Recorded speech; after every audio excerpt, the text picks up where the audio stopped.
Volunteer Traditions, and Two Rivers Ford. Mike, good morning. How are you? Good morning. I'm fine. Thank you. Mike, what is your favorite Tennessee, Florida memory as you and Ramon get set to head down to the swamp to hopefully create some more good ones this weekend? Okay, so you want to hear something really wild? I do. I was doing a radio show with our friends in Chattanooga at Sport Talk on WGOW, and they asked me, they said, what was your favorite game that you had attended in the series? And I thought about it for a second. I've been to 3 games in the swamp. I saw them also play Florida in 1976 in Knoxville and 1984 in Knoxville. I have never seen Tennessee beat Florida in person. Wow. Because when I was part of the Vol Radio Network and Tennessee won in 1990 and 1992, I was the host of the scoreboard show. So I was on Kingston Pike. My favorite game in the series is the 92 game because of the bizarre rain that happened in the second half of that game. And it was so strange because everybody has the picture in their minds and can remember the video of Heath Schuler throwing the pass to the great Mose Phillips, who took it, for a touchdown, tromping through the rain on the artificial surface and looking at what time it was when he reached the end zone. And I mean, it's just a great moment. Mose Phillips, very underrated Vol of all time, in my opinion. But what was fascinating about that is if you remember that game, and both of you, I mean, Will wasn't born and Ramon was 6, so you don't remember it. But it was a deluge at Neyland Stadium. I was at 6711 Kingston Pike at the studios of WIVK hosting the scoreboard show. It did not rain there at all. Wow. I didn't know that. Yeah, that'd be crazy. Probably literally 5 miles away, it did not rain. What? It was right over Neyland Stadium. The cell was. Had the same experience in 1999 when we played at Jacksonville, and the cell just settled over what was then called Alltel Stadium, and it was like a flood on the field. But the whole thing happened, and it was just this bizarre sequence of events, and Tennessee won that game, and it was a great memory and a lot of fun. And everybody who was there that day said it was not rain, it was just liquid sunshine because the ball was such a great day. Liquid sunshine. Mike, that is also one of my favorite John Ward calls of all time, of "in the downpour." Downpour. When I think of John Ward, Mike, I think of Willie Gault is running all the way to the state capitol, and I think of "in the downpour," the first two that I think of. Well, and what was funny about that is that's when I walked outside. So he scores the touchdown, and we do something. I remember this. We do an update after the score. So we would have a little extra time. So kick the extra point, go to break, come out of the break, and I update, Kentucky against, Eastern Michigan or whoever they were playing that day. Mm-hmm. And so then I finished that, and that's when I walked outside because where we were, there was not a window that was really accessible. And so I walked outside because I wanted to see how much it was raining, there. It wasn't raining at all. Wow. Not at all. That's crazy. It wasn't sunny or anything. I'm not saying it was like strange, but it was just crazy that it was that close and yet it didn't rain. Wow. That's crazy, Mike. Well, yeah. You've been a part of some wild rain games with with the Titans also. The longest broadcast, right? Yes. Oh my God.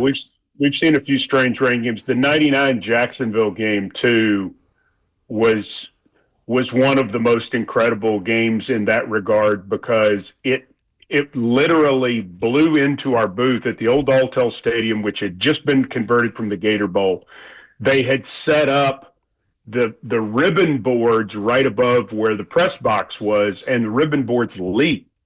And so all of the water blew back into our booth, and we were totally soaked. And all of our papers and everything we had set up, they were totally soaked. We did the whole second half of that game without a roster, without a spot chart, without anything. And we tried to get one out of the press box, and they'd given them all away. They'd given up. We sent somebody down to try to buy a program to get a flip card out of a program and couldn't find anything. So we did that whole second half just flying blind, which was so crazy. And the series was, so crazy. And what was fascinating is that was one of the great Jeff Fisher moments, because that was the game at the end, Samari roll with the fabulous interception of Mark Brunell deep in Titans territory. It's 20-17. Last play of the game, they snapped the ball to Craig Hentrick, the punter. And there's probably 10 seconds left on the clock. So Craig Hentrick goes running around the end zone. On the play, every single Tennessee player grabs a Jacksonville player. Doesn't try to block him, grabs him. Just grabs, throws him to the ground, hugs him, tackles him. I mean, every flag the official could have thrown That's right. was thrown. And Tom Coughlin, he's out there, his face is all red, and he's, the game can't end on a defensive penalty, yelling and screaming. And Craig Hentrick stepped out of the end zone just as the clock hit 0 for the safety. Tennessee still leads 20-19 at that point. And Coughlin's out there yelling. And they had to remind Coughlin that if you don't punt the ball, you're not on defense. Yeah. Wow. Yeah. John Harbaugh did this a couple years back, too, because the game could end on a special teams penalty. I do remember that. In that context. Yeah, as long as as long as there's not a change of possession at that point, crazy. It's not a defensive penalty. So, yeah, that was nuts. And I had seen that done before with John Majors. I'd seen him take a safety in situations before. So I was very thankful for my Tennessee background, because even though that was only the third professional game I was ever calling, that was one rule that I did know. There were so many I didn't, but that was one rule that I was keenly aware of. Doesn't look like we've got rain in Gainesville this weekend, though. Looks like it may be 78 degrees at kickoff. Fantastic.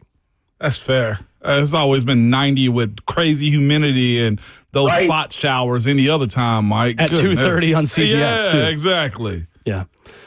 Mike, when you look at this game, what stands out about the matchup? Two quarterbacks that, when they take care of the football, have put up really good numbers this year, but two quarterbacks who have also, as of late, had some games where they've thrown the ball to the other team. What stands out? Where is this one won or lost, Mike? I mean, I think it's up front.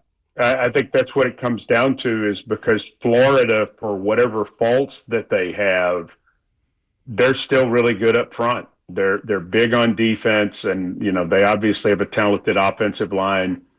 You would figure that they want to pound Baugh as much as possible. If I'm Florida, and I've seen Tennessee have some problems with big backs in the run, I think that's probably what I want to test them to see if they can stop. And on the other side, they're going to try to take the run game away from Tennessee and make the balls one-dimensional. So I think that's what this comes down to more than anything else. I think it's a very simple, on-paper matchup for how it works best for Florida, is to make this a line of scrimmage game and then be able to work off of that, with Lagway being able to, take his shots or do whatever he wants. Florida's big. I mean, they've got Hanson, the tight end, who's 6'8", 270 pounds, and their offensive line's big. Their defensive line is very big. I mean, you just understand what you're getting into in this situation, is that they have that sort of physicality that they're able to play with. And the teams that have given Tennessee problems have chosen to do that on both sides. And so I would guess that's where Florida goes, and Tennessee's got to match that physicality in order to win. Mike, I heard this week started a little bit different for Coach Heupel and his staff, and he gave them a little bit of a history lesson of what entailed the rest of this week. What has been his message? What have you seen as far as the response to, hey, not since 2003 and their ability to kind of create history? Well, and I think he handled it well. We had a question about that on Big Orange Rewind on Sunday night. Hubs and I did. Yeah. And it was like, how do you handle it? Do you put it out there that you haven't won there in 22 years and that you've lost 10 in a row in that building? Or do you say, hey, we don't know anything about that. This is this game. This is now. This is us. And he split the difference. He did both. He talked to them about the series and made them understand the rivalry and what they have a chance to do. And then he also said, hey, what they did in 2009 or 2013, that doesn't matter.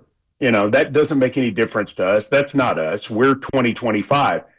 So I think it was very wise because I think you do a couple of things there. I think you give this team a little more motivation to go into this game understanding what they can do. Because, here's the thing. If you ask any Tennessee fan at any point over the last 30 years, especially a Tennessee fan under 50, this is their game. The Florida game is your game if you're under 50. Because that's been the series that has been the one that has had the most hype, has meant the most because of divisions, so on and so forth. So if you ask any Tennessee fan, if we go to Gainesville and beat Florida, is that a big win? The answer is yes, it is. Doesn't matter what their record is. And that's what he told this team. To our people, to who we are, this is a big game. This would be a big win. And at the same time, we're not going to sit and emphasize that the whole time. That's not the overall motivation because our job is to get win number 8 and try to keep this thing rolling and be us. So I think he did a good job with that. I thought it was a very good question from one of the people who was listening or watching Big Orange Rewind. Mm-hmm. And I put it to him. I said, how did you handle it? I said, this was the question we got. And he answered it very directly, which I think he made a good play there. I really do. What's fascinating about this series, I think Florida has a 10-game lead on it now, Mike, but this is all recent history. Yeah. And that's what's fascinating about this matchup. Like, it wasn't until, I guess, Spurrier and definitely Urban Meyer that Florida became the boogeyman. Mike, for people, I don't want to age you, over 50, did Florida ever bother you? Well, the series in the 90s, it became the thing. And so if you were, a teenager or you were just starting to follow Tennessee football in the 90s, late 80s, early 90s, this became the game fast. So Spurrier gets to Florida in 90. And, oh, by the way, Tennessee just has Florida on the regular 6-year rotation in 90 and 91. That was just a fluke. Then in 92, the conference divides into divisions, and Tennessee starts to play Florida every year. Tennessee had a bit of a strange history with Florida that was already weaved in because of Steve Spurrier from Science Hill, Tennessee, from Science Hill High School, Johnson City, Tennessee, doesn't go to Tennessee, chooses to go to Florida, and he likes to rag Tennessee to no end. Doug Dickey was the head coach at Tennessee, successful, leaves for Florida. It's a big deal to Tennessee fans that he did. Oh, by the way, then he comes back as athletic director, and his son leads the team to the Sugar Bowl win and an SEC title in '85. Bob Woodruff's a Tennessee guy who's Florida's head coach.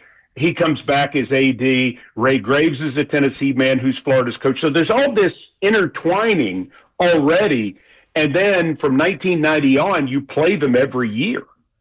And so, and Florida wins 8 SEC championships between 91 and 2008. They win 3 national championships. All of it kind of put together made it the thing. And I mean, no offense to Georgia or Alabama or Kentucky or Vanderbilt, but if you were of that age, this was your game. And that's what it really is about. And Saturday night is the end of an era, because Tennessee will not see Florida again until 2027 at home and won't go back to the swamp until 2029. Dang. Wow. Got to get it, Mike. It's also going to be crazy if a certain former Tennessee head coach ends up being the next head coach at Florida and continuing that. Well, this guy that was there in 2009. That sort of ties into the whole thing again. Yeah. That would, that if Lane Kiffin were to go to Florida, that would obviously be another thing that would add to it. Sure. Mike, what do you have for the people on the Mike Keith Show today, which everyone should subscribe to the Tennessee Athletics YouTube channel to watch? 2:00 today, Tennessee Athletics YouTube channel. Chuck Girolman, Gene Wojciechowski, Josh Heupel, David Hobbs, and one more really good guest. Golly, I can't think of it off the top of my head. Well, we've got a lot of good guests. Yeah, you do. Yeah, you do. Always. 2:00 today on the Tennessee Athletics YouTube channel.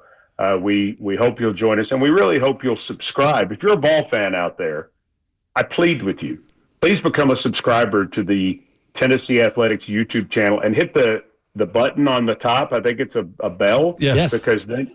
Because then you will get notified when all of our good stuff is up throughout the various sports and everything. And most importantly, it helps my family. And also add to the fact, too, you can also use the Tennessee app to also stream and listen to you do basketball or football or all things involving Vols sports. Basketball tonight against Nolan Smith and the Tennessee State Tigers, who are a really interesting team. I think going to play a very different style than anybody who's come into Thompson Bowling Arena, Food City Center at Thompson Bowling Arena. That's going to be fun, and we'll be on the air with that at 5:30, 6 o'clock tip, and so that'll be fun. Vol_sports has the link on Twitter as well to tune into the Mike Keith Show. Josh Heupel, David Hobbs, Chuck Girolman, Gene Wojciechowski, and Dane Bradshaw, Mike, the other guest on the show. I'm so sorry to Dane. We won't tell Dane. Yeah, he was great. Good stuff. Was he really? He really was. He was. I mean, he was honestly of all of our guests. Don't tell the other four he was the best. Oh, okay. All right. You know, he bragged on you too the other night. Yeah, he did on the TV broadcast. Well, it was very nice. It was very kind of him. He was really talking about Lofton. Everybody wants to talk about Lofton, which is great. Yeah. It's, having Chris Lofton on our broadcast is a lot of fun. John Wilkerson and I are enjoying him, and it's about to get exciting. I think it starts tonight because I think TSU, in watching them, is the most interesting physical challenge Tennessee's had yet. Because they can go up and down, and I think they've got some athletes. A couple of these games, the teams, nice basketball teams, but just haven't had the overall athletes. TSU has some athletes. I'm very interested to see this one tonight. Good stuff with voice of the Vols, Mike Keith, as always, presented by Two Rivers Ford and Volunteer Traditions. Tennessee TSU tonight. Mike Keith Show at 2. Tennessee and Florida. Mike Keith is a busy man, makes time for us each and every Thursday here in season. Mike, thank you as always, and have a good call. Thanks, Mike. All right. There he Mike, is. just leave us. Didn't even say bye. That's all right.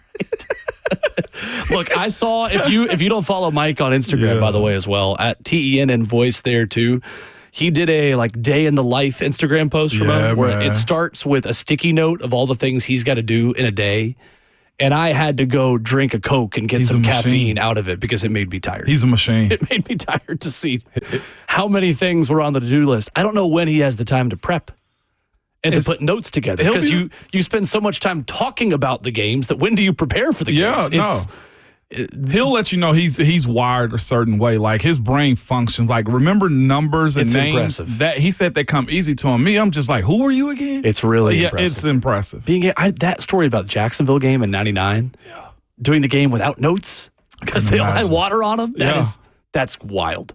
I'd be lost. That is unbelievable and super cool and not surprising at all, of course, either. 615-737-1045 is our number. I haven't had a chance to take a ton of phone calls yet. We can catch up on that when we come back. And headlines to wrap up hour 3 next.